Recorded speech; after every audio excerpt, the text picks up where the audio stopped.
The first element of the coaching mindset is acknowledging that the clients are responsible for their choices.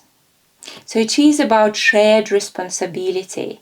Of course, me as a coach, I bring my best self to every coaching interaction, but I also remind my clients that the impact of coaching a lot depends of how much they bring of themselves into our coaching process. And it comes with their willingness to change, their willingness to challenge themselves, and their accountability to take actions. So it is about us being in it together. Client lead the agenda of the coaching conversation. So this is also about their responsibility for their choices and the goals and the challenges which they want to achieve and work on.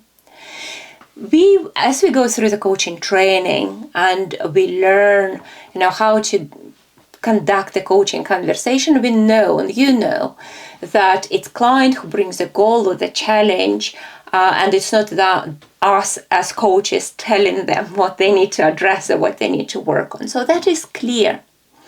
But how about the process?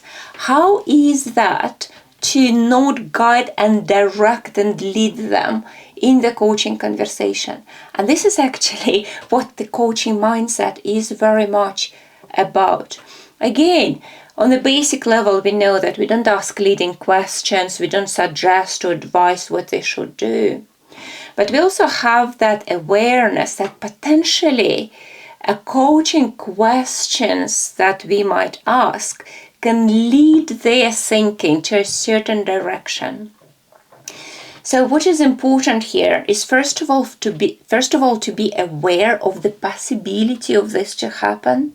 And every time when we are coming with a question, it's about kind of quickly checking in our minds, will that question happen them to deepen their thinking, or it kind of diverts the conversation or takes the conversation to the certain direction.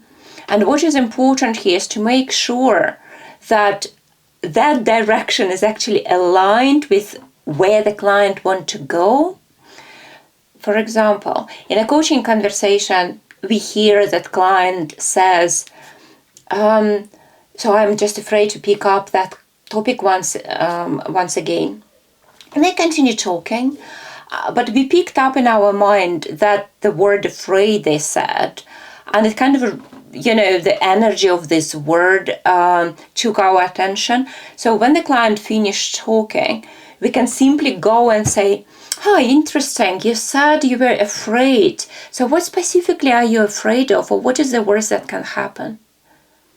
So asking this question, you are leading them to the direction of exploring that fear.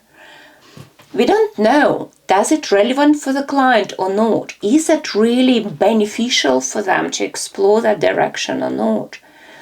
Therefore, when we are talking about client being responsible for the agenda and the direction of the coaching conversation, their more professional way of coaching would be to say something like, "So I heard you said you're afraid to pick it up once again.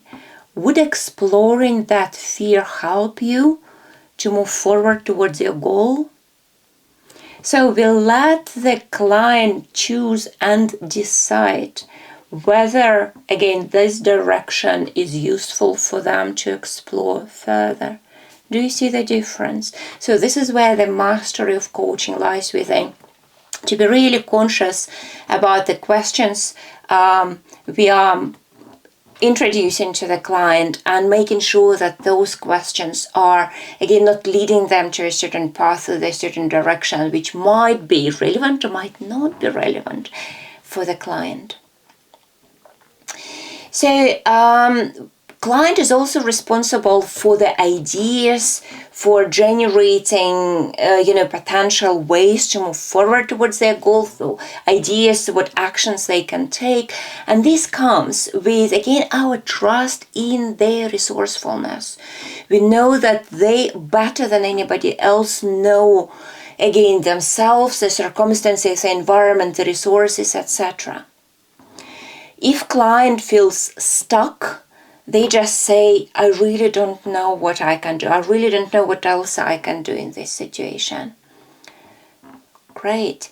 Meaning that there is a little bit more explorational work to do. And again, this is about, we will be talking more about this when we will be talking about partnering in coaching. And we know that the coaching is partnering with the client.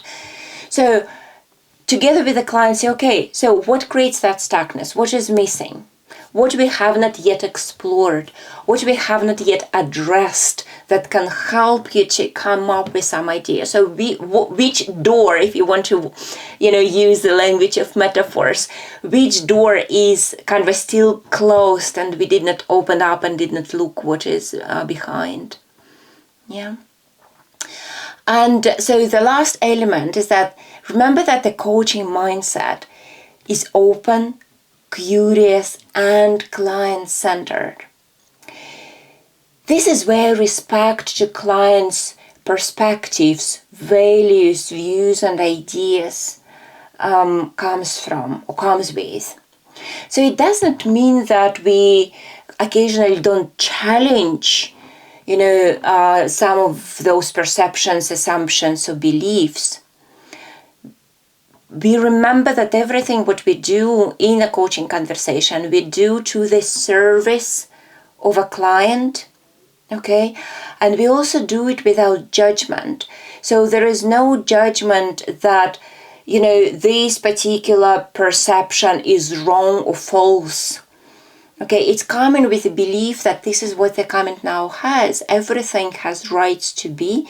Does it serve the client or not? How does that help them or hinders them from moving forward towards their goal?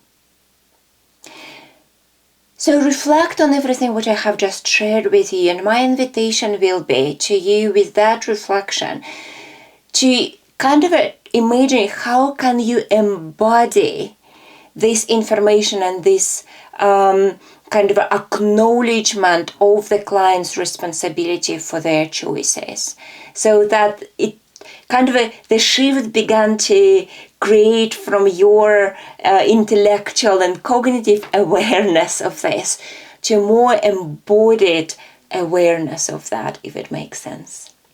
Okay, I'll be looking forward to hear for your reflections in our first group mentoring session.